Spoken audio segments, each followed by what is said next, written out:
Buat kalian yang malas sholat atau malah nggak pernah sholat, sini kumpul dengerin video ini sampai habis. Aku nggak bakal nyeramahin kalian dari segi agama karena dulu aku juga nggak pernah sholat. Ini aku mau cerita spiritual journey-ku dari aku yang nggak pernah sholat jadi ketagihan sholat. Niatku di sini biar kalian nggak perlu menempuh perjalanan sepanjang dan sesulit aku supaya ketagihan sholat. Siapa tahu kalian cuma denger ceritaku ini aja terus terinspirasi. Jadi dari kecil aku tuh males banget sholat. Dulu aku tuh sholat kalau lagi ada maunya doang kayak UNAS lah. Kalau mau ujian aja aku tuh baru tahajud tapi udah habis tuh beres nggak sholat. Selama ini karena dulu jarang sholat, aku setiap ada masalah tuh lari ke temen-temen atau aku nyari pelarian lain, pokoknya nggak sholat aja. Sampai kalau kalian pernah dengar namanya istidraj, itu kalian dikasih nikmat dunia sampai terbuai, terus habis itu kalian dikasih cobaan yang bener-bener kalian sampai nggak bisa ngapa-ngapain lagi. Nah pertengahan 2023 aku tuh dikasih cobaan kayak gitu yang sampai aku bener-bener nggak bisa kemana-mana lagi. Mau cerita ke temen-temen tuh aku malu, mau cerita ke mami nggak mungkin. Dan intinya waktu itu masalah itu aku hadapin sendiri dan aku bener-bener sendirian banget, helpless banget. Betul itu kan puncak cobaanku di 2023. Sebelumnya aku tuh udah banyak banget pelarian, kayak aku pernah melukat lah, aku pernah apa, aku pernah healing ke sana kemari, udah psikolog segala macem. Panjang 2023 tuh aku pernah juga saking stresnya nggak bisa tidur kalau nggak pakai obat tidur. Terus aku pernah sampai tuh haidnya sebulan penuh saking stresnya. Nah udahlah suatu hari karena aku udah mentok sama masalahku, itu ibarat malaikat aja kayaknya ngeliatin aku udah kayak mau lari lagi kemana anak ini. Akhirnya aku pengen umroh, udah kan. Bayang nggak lu perasaan gue pas berangkat bener-bener kayak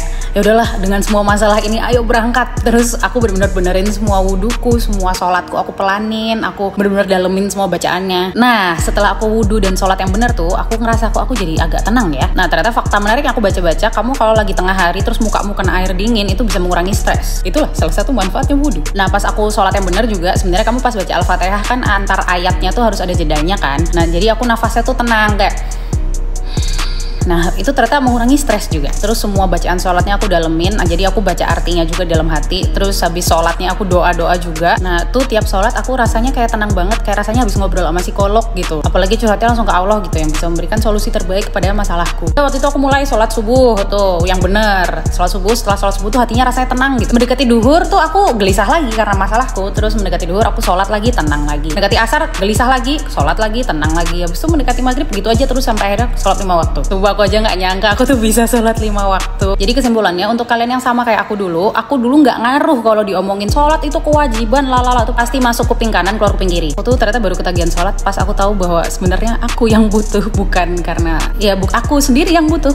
Gue stres kayak gini nyari pelarian kesana kesini. Ternyata sebenarnya tuh kita sehari udah dapat 5 kali jatah curhat gitu, tapi selama ini nggak pernah aku ambil jatahnya. Ngeyel aja nyelesain masalah-masalah hidup sendiri, akhirnya kalang kabut sendiri. Ya itu sih sebenarnya masalahku nggak langsung selesai, cuman at least kayak diarahkan gitu, jalannya ini loh iya. Terus aku menjalaninya juga lebih tenang karena kan udah minta backingan tolong sama yang maha kuasa gitu. Terus dulu juga aku sering merasa sendirian, habis itu setelah sholat oh iya aku tuh nggak sendirian ternyata. Ini penting juga kalau kalian mau mulai sholat terus kalian masih bingung, aduh dosa aku masih banyak banget, nanti sholat diterima nggak ya? Udah sholat dulu aja, nggak usah nungguin nggak punya dosa dulu baru nggak sholat. Soalnya kalau manusia nungguin nggak punya dosa dulu baru sholat atau doa ya neraka penuh. Gitu guys, semoga membantu. Aku nggak ngejudge kalian kok karena dulu aku juga pernah di tempat kalian. Semoga kalian menemukan jalannya dan semoga nggak perlu berkelok-kelok seperti aku karena sudah mendengarkan ceritaku ya.